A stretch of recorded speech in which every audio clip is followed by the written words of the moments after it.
Hello students, कैसे हो आप सब। मैं आशा करती हूँ कि जो भी मैं आप लोगों को होमवर्क डाल रही हूँ, चाहे जो भी चैप्टर आपके साथ डिस्कस कर रही हूँ, वो आप लोग अपनी नोटबुक पर लिख रहे होंगे और सब बच्चों ने अपनी अपनी बुक्स ले ली होंगी। अभी तक सब ने ले लिया टेक्स्ट बुक अपना अपना।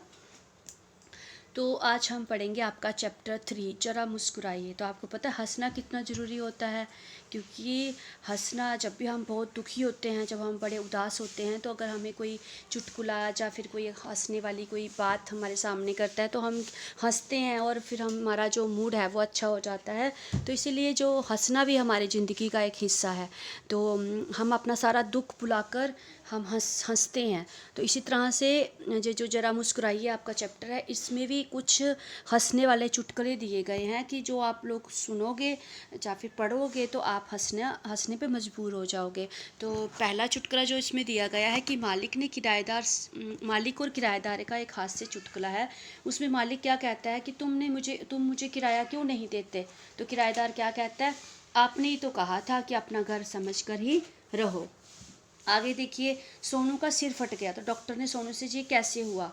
तो सोनू ने डॉक्टर को क्या बोलता है कि मैं पत्थर से कील ठोक रहा था। मैं पत्थर से कील ठोक रहा था। तो एक आदमी ने मुझसे कहा, गधे कभी खोपड़ी का भी इस्तेमाल कर लिया कर। मतलब कि मैं पत्थर से कील ठोक रहा था, तो किसी ने उसको कह दिया कि कभी कभी अपनी खोपड़ी का भी इस्तेमाल किया। तो उसने क्या किया, खोपड़ी से सिर पत्थर जो था ठोक दिया और उसका सर फट गया। जरा ऊंचा बोलो।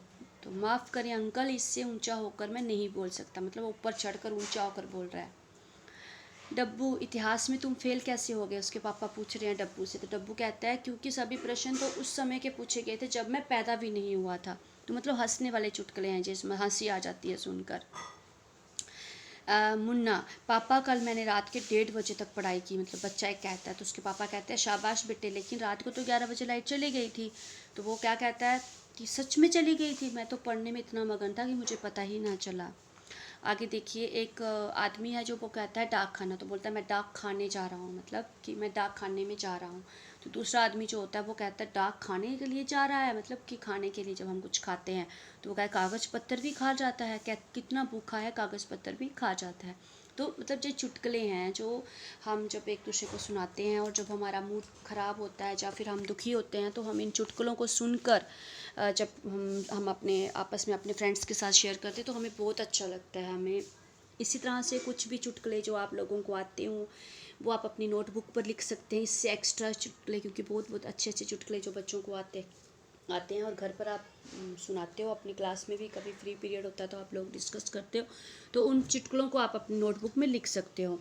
तो इसका जो सेकंड क्वेश्चन है उसमें लिखा है कि निम्नलिखित परिच्छेद में से मुहावरे ढूंढिए।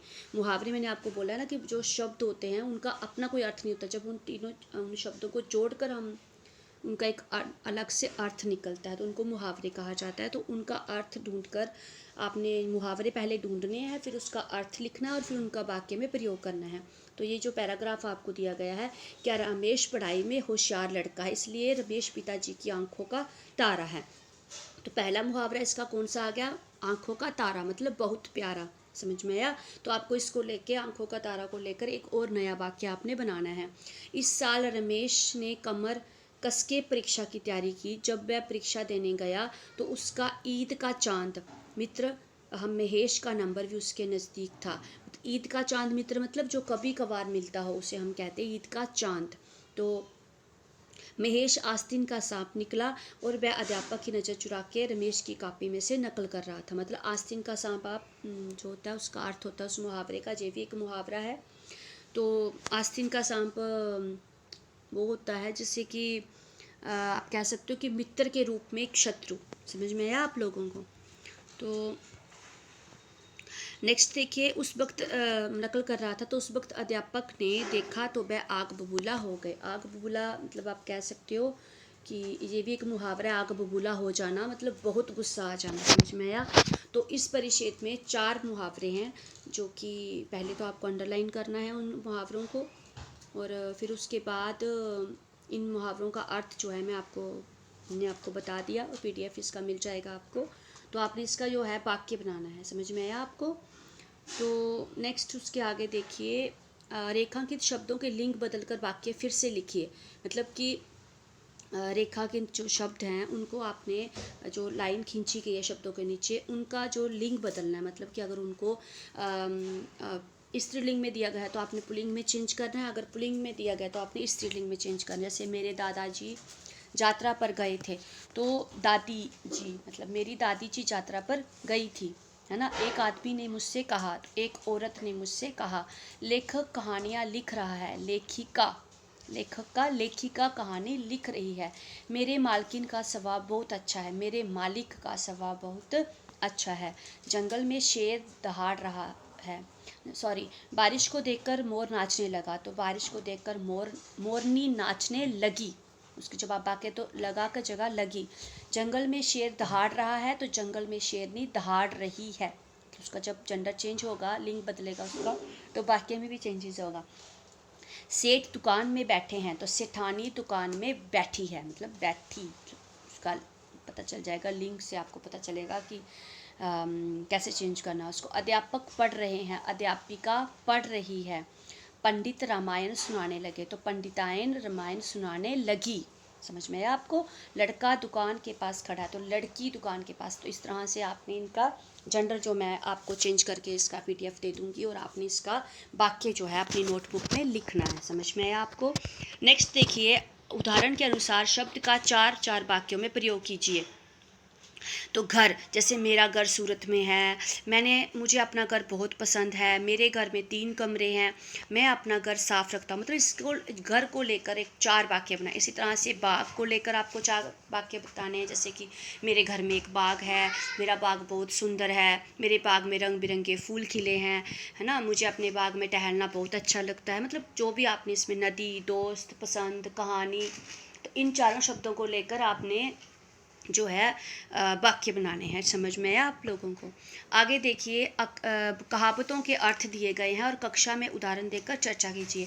तो हमें कहावतें दी गई हैं, पिछले चैप्टर में भी आप लोगों ने पढ़ा होगा, जो चैप्टर नंबर 2 था, उसमें भी हमने बहुत सारी कहावतें जो थी, भाषा सज्जता में जब आप देखोगे, अपना टेक्स्ट बुक में चेक करोगे, तो आप देखोगे उसमें कितनी सारी कहावतें थी जो हमें उदाहरण के जरिए हमें समझाई गई थी। तो कुछ ऐसी कहावतें जो इसमें भी दी गई हैं आपके चैप्टर नंबर 3 में। तो पहली आपकी कहावत है, अकल बड़ी चाहे भैंस। तो इसका अर्थ होता है शरीर बड़ा होने की अपेक्षा अकल बड़ी होनी चाहिए। मतलब शरीर चाहे जितना मर्जी छोटा, लेकिन अकल जो है, मतलब इंसान का जो मतलब बुद्धि है, वो बड़ी होनी चाहिए। तो उदाहरण के तौर पर जैसे आप लिख सकते हो कि तुम अकेले 500 किलो वजन उठाने की कोशिश कर रहे हो, सही कहा है, अकल बड़ी कि भैंस, अर्थात शरीर बड़ा होने की अपेक्षा अकल बड़ी होनी चाहिए। मतलब तुम अपनी अकल लड़ाओ कि इतना बड़ा पत्थर तुम कैसे उठा सकते हो, है ना। नेक्स्ट देखिए, आसमान से गिरा खजूर में अटका, एक के बाद एक विपत्ति में फंसना। तो उदाहरण में आप ऐसे लिखते हो, रामदास जो है वो पहले ही बेचारा गरीब था, अब उसका घर भी टूट गया, तो इसे कहते हैं कि आसमान से गिरा और खजूर में अटके। तो अर्थात एक के बाद एक विपत्ति में फंसना। थर्ड इसका देखिए, आए थे हरिभजन को ओटन लगे कपास। तो अच्छा काम छोड़कर महत्वहीन काम करने में लग जाना। तो ये भी आपके टेक्स्ट बुक में है, चैप्टर नंबर 2 में आपके देखोगे आप। तो उदाहरण आप इसका ऐसे ले सकते हैं कि तुम्हें छात्रावास में इसलिए भेजा था कि तुम परीक्षा में प्रथम आ सको, पर तुमने तो जहाँ आकर बेकार की बातों में समय बर्बाद कर दिया, है ना। तो इसे कहते हैं, आए थे हरिभजन के लिए, हरिभजन ओटन लगे कपास, अर्थात अच्छा काम छोड़कर महत्वहीन, मतलब जिसका कोई महत्व नहीं होता, उस काम में लग जाना। आगे देखिए, जो गरजते हैं वो बरसते नहीं। तो ये भी कहावत है, जो डींग मारते हैं वह काम नहीं करते। तो कमल ने क्या कहा था कि मैं 100 मीटर की दौड़ में प्रथम स्थान प्राप्त करने का उसने दावा किया था, लेकिन वह प्रथम तो क्या, मतलब तीसरे स्थान पर भी नहीं आया। तो इसे कहते हैं, जो गरजते हैं वो बरसते नहीं, अर्थात जो डींग मारते हैं वह काम नहीं करते। जैसी करनी वैसी भरनी। तो जो जैसा करते हैं उसे उसी के अनुसार फल भुगतना पड़ता है। मतलब आपने कहानी सुनी होगी दर्जी और हाथी की। तो दर्जी ने हाथी की सूंड में सुई चुबो दी, तो हाथी ने क्या किया, सूंड में गंदा पानी भरकर दर्जी के सारे कपड़े खराब कर दी। तो इसे कहते हैं, जैसी करनी वैसी भरनी, अर्थात जो जैसा करता है उसी के अनुसार फल भुगतना पड़ता है। तो ये आपका एक छोटा सा जो था पार्ट 3 था, जरा मुस्कुराइए, जिसमें 4-5 आपके चुटकुले से दिए गए थे। तो इससे अलावा भी जो आपको चुटकुले आते हैं वो भी आपने नोटबुक में लिखने हैं। और जो मैंने आपको ये आपके साथ डिस्कस किया, इसके जो उदाहरण है वो आपका इसको पीडीएफ मिल जाएगा। और आप लोगों ने इसका होमवर्क करना है चैप्टर नंबर 3 का। तो आज के लिए बस इतना ही। Okay, thank you, have a nice day.